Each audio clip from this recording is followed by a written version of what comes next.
All right, so she is torn between her husband and her ex. What do you have going on in your life that's so drama-filled? You're like, Bert Show, I know you guys can use this.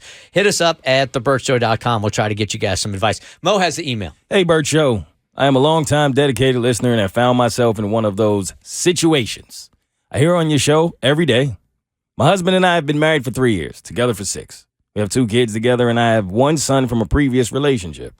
I love my family and my husband, but I've been feeling something is missing lately. By lately, I mean for like 2 years. An ex has reached out to me recently, the one I was with before I met my husband, and we have been chatting daily for the past few weeks. Nothing super bad, but it has crossed the line a couple times with flirting and talking about the old days when we were together. He is also married and lives 2,000 miles from me. I found myself thinking of this ex and wanting to go visit him. He has asked me to come visit him as well, and we agreed if I do, it's strictly platonic. Yeah. Of course it is. Right. But knowing our past together, I'm not sure if it would stay that way, no matter how hard we tried, because, y'all, we had a chemistry and fire. I feel like a crap person for even having these unfaithful thoughts. I love my husband, but I don't know if I'm in love with him anymore. And I'm just at a crossroads. I feel like I'm stuck in a romantic marriage with kids. I don't know why I'm feeling this way, and I wish I wasn't. But I just really don't know what to do. I know I can't be the only one who is going through this and would love any advice I could get. You all are amazing. Signed, a blast from the past, or fight for the future. So Davi mentioned this earlier. This is not going to be a mistake.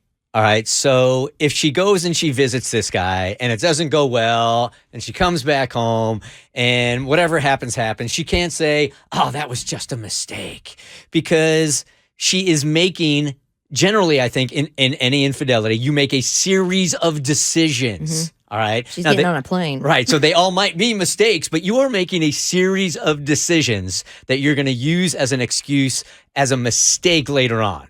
So you know what you're doing, and you can't say this was a mistake. You know what I'm saying? So many mistakes at the airport. Right. Calling the Uber to go to the airport, buying the plane ticket, checking your bag, going through TSA, chugging that water before you get through the metal detector. You made so many mistakes to get to cheating, and that's definitely going to happen. And especially here in this email. I mean, it's serious because you used capital letters. Chemistry and fire.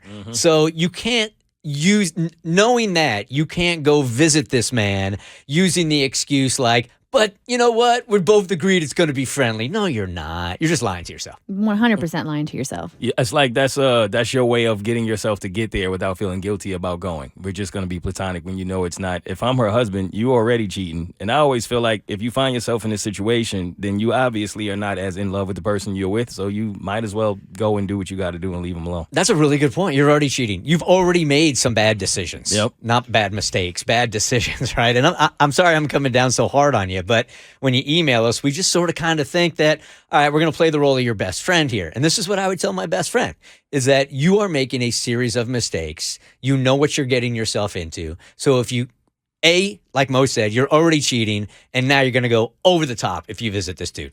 So you feel like something's been missing for the last 2 years. And the line that broke my heart is, I love my husband, but I don't know if I'm in love with him anymore.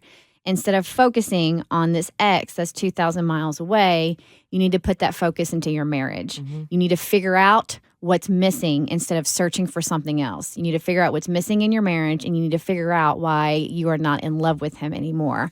And that's what you need to be working on rather than securing a flight across country. And you can't do both at the same time. No. Like, you can't be working on your marriage and still have this side thought or have this connection to this other dude, or you're not giving 100% to really finding and getting to the truth of your marriage. Yeah. She said, I feel like I'm stuck in a roommate marriage with kids.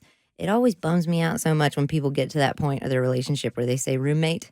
Like, I don't see this person as a romantic partner, as like my significant other, my better half. I see them as a roommate, and we just happen to have kids. That means you're just doing the chores. You're not doing any of the investment into the relationship you need to. Like, if we're reading in between the lines, she's been in a routine that's really boring, and now she's wanting to act up because that's what happens. And what happens after you go? Let's say you do go and then it does turn into something and now you got to come back to your husband. You're going to be miserable. You got this secret. You and the dude can't be together anyway. He's married and living 2,000 miles away. What's the point even? I'm not even saying that in the future, this relationship isn't even available. I'm just saying do things in the proper order. So try to take care of your business in your marriage. And if it doesn't work, then you got this dude, but you can't do both at the same time. We done with that? Yep. We're done with that. The Bert Show. Hey, do you like what you just watched? Because you can get more Bert Show for free. We drop new podcasts every weekday, and you can find us anywhere. Spotify, Apple, any place you get podcasts.